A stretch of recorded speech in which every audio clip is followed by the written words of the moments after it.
नमस्कार साथियों, स्वागत है आपका हमारे यूट्यूब चैनल फार्मासाइट 2.0 में। दोस्तों, आज हम लोग बात करेंगे पीलिया हमारे शरीर में कैसे जनरेट होता है।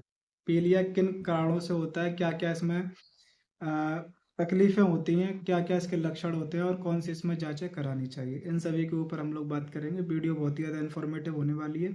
और दोस्तों, जैसे कि मैं हर बार कहता हूँ, अगर आपने हमारे चैनल को सब्सक्राइब नहीं किया है तो चैनल को कृपया सब्सक्राइब करें, वीडियो को लाइक करें और शेयर ज़रूर करें।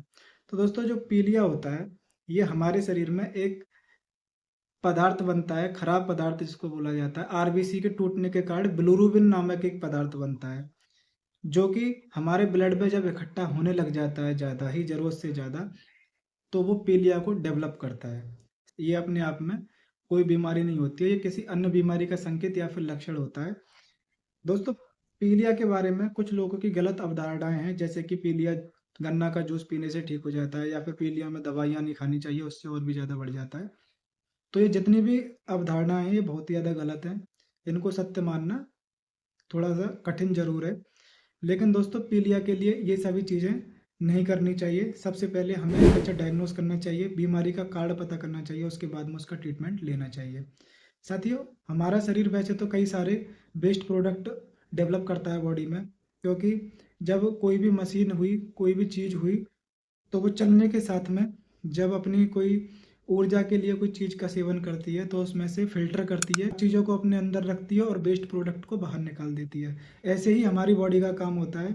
ये भी न्यूट्रिशन को अपने अंदर रखती है बॉडी में और जो वेस्ट प्रोडक्ट होता है उसको बाहर निकाल देती है। ऐसे ही जब हमारे शरीर में आरबीसी टूटती हैं, तो उससे बिलिरुबिन डेवलप होता है और लिवर उसको फ़िल्टर करके पित्त नलियों के माध्यम से बाहर निकाल देता है। लेकिन जब किन्हीं कारणवश लिवर में कोई खराबी हो जाती है या फिर जो पित्त नलिकाएँ होती हैं, बाइल डक्ट होती हैं, उनमें कोई रुकावट या फिर कोई और तकनीकी खराबी आ जाती है, तो उसकी वजह से ये पीलिया शरीर से बाहर नहीं निकल पाता है और अंदर ही अंदर इकट्ठा होने लग जाता है और पीलिया का रूप ले लेता है, जिससे जो हमारी आँखों में स्क्लेरा होती है, जो सफ़ेद हिस्सा होता है, ये पीला हो जाता है, पेशाब का रंग पीला आने लग जाता है और नाखून पीले हो जाते हैं। तो ये सारी कंडीशनें पीलिया में देखने को आती हैं। साथियों, अब हम बात करेंगे पीलिया जो होता है किन कारणों से होता है। इसके 3 मोस्ट इम्पोर्टेंट कारण होते हैं। हालाँकि इसके और भी कारण होते हैं, लेकिन वो बहुत ही रेयर होते हैं, जो कि 100 में से 1% लोगों को होते हैं और किसी को होते भी नहीं हैं। लेकिन जो ये 3 कारण होते हैं, ये मोस्ट इम्पोर्टेंट होते हैं, जिसके कारण पीलिया डेवलप होता है।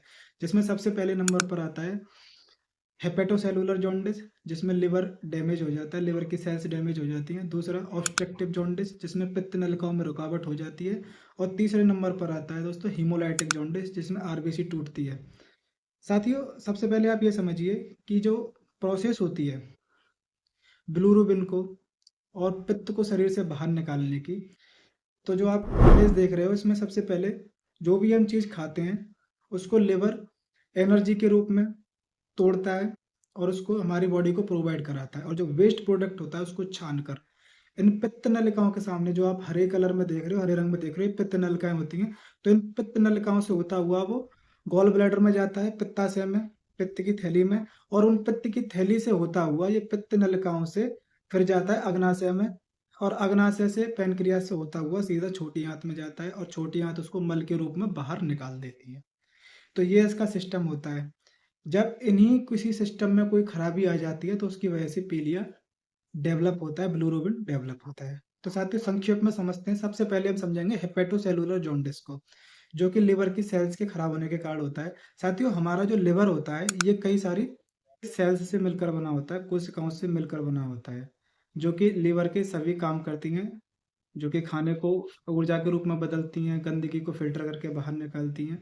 जब ये सेल्स किसी खराबी की वजह से खराब होने लगती हैं, जैसे कि शराब का अत्यधिक मात्रा में सेवन करने की वजह से, हेपेटाइटिस ए, बी, सी, ई की प्रॉब्लम की वजह से, लिवर सिरोसिस में, या फिर जब हम टीबी की दवाइयाँ खाते हैं, एंटी ट्यूबरकुलोसिस मेडिसिन जो होती हैं, वो लिवर को बहुत ज़्यादा नुकसान देती हैं, या फिर दवाइयों की जो ओवरडोज होती है, जब हम किसी दवाई को बहुत ज़्यादा मात्रा में खा जाते हैं, तो उसकी ओवरडोज के कारण लिवर की कोशिकाओं पर प्रभाव पड़ता है। और लिवर का कैंसर हो गया, लिवर में ट्यूमर हो गया, या फिर लिवर में फोड़ा वगैरह की कोई कंडीशन हुई, तो इन सभी तकलीफ़ों में क्या होता है दोस्तों, लिवर की जो सेल्स होती हैं, जो कोशिकाएं होती हैं, वो क्षतिग्रस्त होने लग जाती हैं, डैमेज होने लग जाती हैं, जिसके कारण लिवर में सूजन आ जाती है। और जब ये कंडीशन जो बीमारियां ज़्यादा हो जाती हैं तो लिवर सिकुड़ने लगता है, जो लिवर सिरोसिस में होता है। तो उसके कारण लिवर की जो फिल्ट्रेशन क्षमता होती है वो कम हो जाती है। और जब ज़्यादा मात्रा में बिलिरुबिन बनता है तो बिलिरुबिन को मेटाबॉलिज्म और जो कंजुगेशन करने की क्षमता होती है वो भी कम हो जाती है, जिसकी वजह से पीलिया डेवलप हो जाता है, बिलिरुबिन ज़्यादा मात्रा में बनने लगता है, जो कि लिवर की खराबी की वजह से होता है। दूसरे नंबर पर आता है दोस्तों ऑब्स्ट्रक्टिव जॉन्डिस, जो कि पित्त की नलियों में रुकावट की वजह से होता है। लिवर से लेकर और गॉल ब्लैडर तक या फिर पैनक्रियाज तक, छोटी आंत तक, इन्हीं किसी रास्ते में जब बाइल डक्ट में कोई रुकावट आ जाती है, जैसे कि सीवीडी होती है, कॉमन बाइल डक्ट, जब पथरी उसमें आके अटक जाती है तो उसकी वजह से पित्त पास नहीं हो पाता है, या फिर इसका सीवीडी का सिकुड़ना, नैरोइंग होना। और जब पैनक्रियास में ये नलिकाएं जाती हैं तो पैनक्रियास में सूजन वगैरह, या फिर पैनक्रियास का कैंसर, या फिर पित्त की नलियों में कोई रुकावट के कारण पैनक्रियास में सूजन वगैरह हो जाती है। तो ये सभी कारण होते हैं इसके। और दूसरा, जब गॉल ब्लैडर में कोई पथरी वगैरह हो जाती है, कोई गॉल ब्लैडर का कैंसर हो गया, बाइल डक्ट का कैंसर हो गया, तो ये सभी स्थितियाँ जो होती हैं ये ऑब्स्ट्रक्टिव जॉन्डिस को पैदा करती हैं, जिसके कारण पीलिया डेवलप होता है। या फिर डुओडेनम होता है दोस्तों, डुओडेनम जिसको ग्रैणी कहा जाता है, जो कि छोटी आंत का एक पार्ट होता है। अगर उसमें कुछ छाले वगैरह हो जाते हैं तो उसकी वजह से भी पित्त पास करने में रुकावट देखने को आती है। तीसरे नंबर पर आता है साथियों हीमोलाइटिक जॉन्डिस, जो कि आरबीसी के टूटने के कारण होता है। साथियों, हमारा शरीर रेड ब्लड सेल्स बनाता है, जिसको आरबीसी कहा जाता है। जब ये आरबीसी टूटती है बैक्टीरिया इन्फेक्शन के कारण, वायरल संक्रमण के कारण, या फिर पैरासाइट संक्रमण के कारण, तो ये बिलिरुबिन को बनाती है, जिसके कारण बिलिरुबिन बनने लगता है और बॉडी में पीलिया की कंडीशन देखने को आती है। साथियों, हेमोलाइटिक जॉन्डिस में बहुत कम मात्रा में 5%, 5 mg% से ज़्यादा बिलिरुबिन नहीं बनता है, इतना ही रहता है। और जो लिवर के एंजाइम्स होते हैं वो भी नॉर्मल होते हैं। इसमें खून की कमी सबसे ज़्यादा देखने को आती है। ये कंडीशन सिकल सेल एनीमिया या फिर जो मिसमैच ब्लड चढ़ाया जाता है उसमें देखने को आती है। इसमें खून की मात्रा कम होने के कारण हीमोलाइटिक जॉन्डिस देखा जाता है। इसमें और कोई कंडीशन नहीं होती, लिवर बिल्कुल ठीक रहता है, और ऑब्स्ट्रक्टिव का तो कोई सवाल ही नहीं होता है। ये खाली खून की कमी के कारण देखने को आता है। ऑब्स्ट्रक्टिव जॉन्डिस में भी लिवर के जो एंजाइम्स होते हैं वो नॉर्मल आते हैं, लेकिन अल्ट्रासाउंड या एमआरसीपी वगैरह कराने पर कहीं ना कहीं भाग में पथरी अटकी हुई आती है, या फिर गॉल ब्लैडर में स्टोन आती है, या फिर सीवीडी में कोई पथरी अटकी हुई आती है, या फिर पैनक्रियाज में कोई कैंसर या सूजन वगैरह की स्थिति में ये चीज देखने को मिलती है। मोस्ट इंपॉर्टेंट रहती है, सब सीवीडी में पथरी अटक जाती है, उसकी वजह से पीलिया ज़्यादा डेवलप होने के चांसेस रहते हैं। तीसरे नंबर पर दोस्तों जो हेपेटोसेलुलर जॉन्डिस होता है, उसमें लिवर के एंजाइम्स तो बहुत ज़्यादा बढ़े हुए आते हैं, लिवर की कार्यप्रणाली भी कम हो जाती है। और जो लिवर के एंजाइम्स होते हैं ओटीपीटी, ये बहुत ज़्यादा बढ़े हुए आते हैं, जॉन्डिस भी बहुत ज़्यादा हो जाता है, तो इसमें ये कंडीशन देखने को आती है।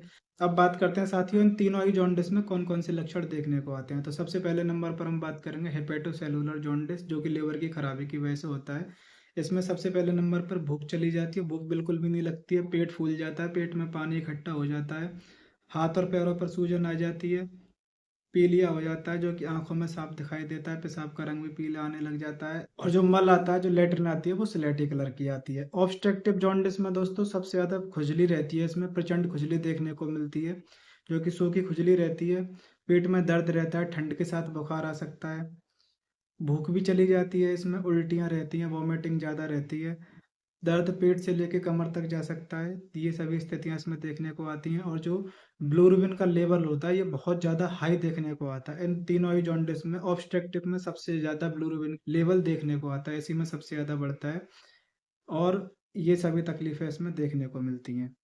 और जो हीमोलाइटिक जॉन्डिस होता है इसमें खाली खून की कमी देखने को आती है, जिसमें जो एचबी का लेवल होता है ये कम रहता है।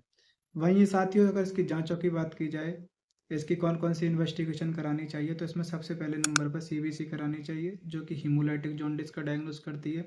दूसरे नंबर पर लिवर फंक्शन टेस्ट करानी चाहिए, एलएफटी, और एक सीरम लाइपेज और एमाइलेज पैनक्रियाज के लिए कराना चाहिए, और एक पेट का अल्ट्रासाउंड कराना चाहिए, जिससे जो रुकावट वगैरह, पथरी वगैरह की कोई कंडीशन होती है वो देखने को आती है। जब अल्ट्रासाउंड में ये सब चीज़ें डिटेक्ट नहीं होती हैं तो उसके लिए फिर एमआरसीपी करानी पड़ती है, जो कि कॉमन बाइल डक्ट, जो बाइल डक्ट होती है, पित्त नलिकाएं होती हैं, लिवर होता है, पैनक्रियास होता है, स्प्लीन होती है, और स्टोमक होता है, और छोटी आंत होती है, इसकी स्टडी करती है ये।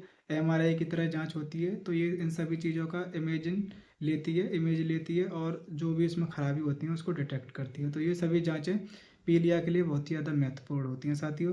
इन सभी जांचों से ही डायग्नोस किया जाता है कि जॉन्डिस कौन से लेवल का है और किस कारण की वजह से हुआ। दोस्तों, अगर आपको इसके ट्रीटमेंट की पता करनी है, इसमें कौन सा ट्रीटमेंट दिया जाता है, तो कमेंट करके आप पूछ सकते हो। हम इसके ऊपर भी एक अलग से नई वीडियो बनाएंगे। Thank you.